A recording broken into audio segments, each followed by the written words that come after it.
अस्सलाम वालेकुम दोस्तों आज हम आपको यूरोप के एक तरक्की याफ्ता और खुशहाल मुल्क की सैर करवाएंगे।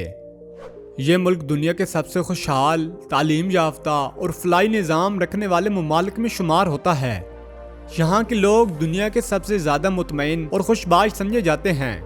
एक ऐसा मुल्क जहाँ 1 लाख से ज़ायद डांस क्लब्स और बार्स मौजूद हैं। यहाँ लोग बगैर शादी के नाजायज़ ताल्लुकात रखना पसंद करते हैं। यहाँ एक आम मजदूर भी अपनी अच्छी जिंदगी और अच्छी खासी इनकम कमा सकता है। इस मुल्क को यूरोप का तीसरा सबसे बड़ा मुल्क कहा जाता है।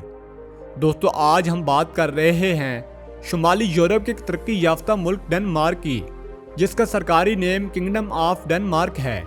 आज की वीडियो में हम आपको इस मुल्क के रहन सहन, सकाफत, कल्चर और रस्म व रवाज के बारे में बताएंगे।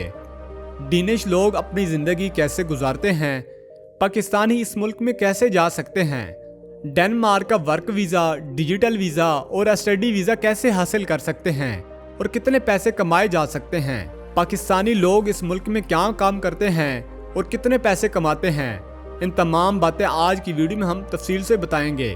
लिहाजा तमाम नए दोस्तों से गुजारिश है हमारे यूट्यूब चैनल हुमैस टीवी को सब्सक्राइब करें और वीडियो को लाइक करें। दोस्तों डेनमार्क शुमाली यूरोप का एक तरक्की याफ्ता और खूबसूरत मुल्क है जो कुल 42,952 मुरबा किलोमीटर पर फैला हुआ है।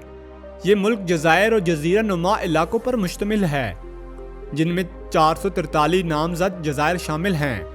डेनमार्क की साहली पट्टी तकरीबन 7,314 किलोमीटर तवील है, जो इसे एक समुद्री मुल्क बनाती है। डेनमार्क की सरहदें शुमाल में स्कैंडिनेविया और नॉर्वे के समंदर से मिलती हैं। मशरक में स्वीडन और बैले बाल्टक है, जनूब में जर्मनी की ज़मीनी सरहद है और मगरब में शुमाली समंदर वाक़या है। 2024 की रिपोर्ट के मुताबिक इस मुल्क की कुल आबादी तकरीबन 5 से 6 मिलियन है। आबादी के लिहाज से डेनमार्क दुनिया में 115वें नंबर पर आता है। डेनमार्क एक कम आबादी वाला मुल्क है। यहाँ फी मुरबा किलोमीटर के हिसाब से तकरीबन 138 लोग आबाद हैं। मुल्क की 50.2% आबादी खवातीन और 49.8% मर्दों पर मुश्तमिल है। डेनिश इस मुल्क की कौमी और सरकारी जुबान है। अंग्रेजी, जर्मन, अरबी और उर्दू मुल्क में बोले जाने वाली दीगर अहम जुबानें हैं। डेनमार्क का बैनुल अक़वामी फ़ोन कोड +45 है, जबकि इंटरनेट डोमेन नाम DK है। डेनमार्क यूरोप के सबसे ज़्यादा और तेज़ तरीन इंटरनेट में इस्तेमाल होने वाले ममालिक में शामिल होता है। इस मुल्क में 97% लोग बाकायदगी से इंटरनेट और मोबाइल फ़ोन इस्तेमाल करते हैं, जो यूरोप में सबसे ज़्यादा शर है। इसके अलावा आपको यह भी जानना चाहिए कि डेनमार्क में हर साल 1 लाख में से तकरीबन 7.10% अफराद खुदकशी करते हैं। इस लिहाज से ये मुल्क दुनिया के उन ममालिक में शामिल है जहाँ खुदकशी की शरह निस्बतन कम है। डेनमार्क एक तरक्की याफ्ता मुल्क है जो इंसानी तरक्की के लिहाज से दुनिया में आला दर्जा रखता है। 2024 की रिपोर्ट के मुताबिक इस मुल्क की सालाना GDP 415 अरब डॉलर है। GDP के लिहाज से डेनमार्क दुनिया में 35वें नंबर पर आता है। इस मुल्क की करेंसी करोन इस्तेमाल होती है। एक डेनिश करोन पाकिस्तानी करेंसी में तकरीबन 42 रुपए के बराबर है। डेनमार्क की सालाना फी का आमदनी तकरीबन 73,340 डॉलर है। फी का आमदनी के लिहाज से ये दुनिया के अमीर तरीन ममालिक में शुमार होता है।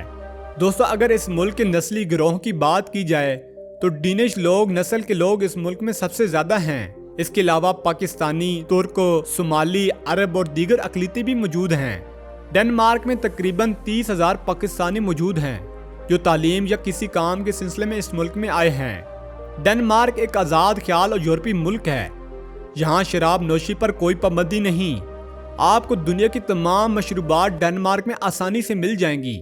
डेनमार्क के लोग खुश मिजाज और दोस्ताना तबीयत के हामिल होते हैं। इंसानी हकूक़ का बहुत ख्याल रखा जाता है। हत्ता कि गैर मुल्की लोगों के लिए भी डेनमार्क की हुकूमत का रवैया अच्छा होता है, चाहे वो किसी भी मुल्क से ताल्लुक़ रखते हों। डेनमार्क में रवायती शादी के रुझान में वाज़ह कमी देखी जाती है। नौजवान और बालिग अफराद ज़िंदगी की दीगर पहलुओं पर तवज्जो देते हैं, जिसकी वजह से नाजायज़ तल्लुकात या आज़ादाना रवायत को ज़्यादा तरजीह दी जाती है। यहाँ लोग नए तल्लुकात बनाने और मुख्तलिफ अफराद के साथ वक्त गुजारने को आम समझते हैं। हर रोज़ नई गर्लफ्रेंड या नई साथी के साथ मिलना, घूमना फिरना और सैर व तफरीह करना डेनमार्क की नौजवान नस्ल का एक समाजी रवैया है। ये रिश्तेदारों या ख़ानदानों की रवायती बंदों से आज़ाद होते हैं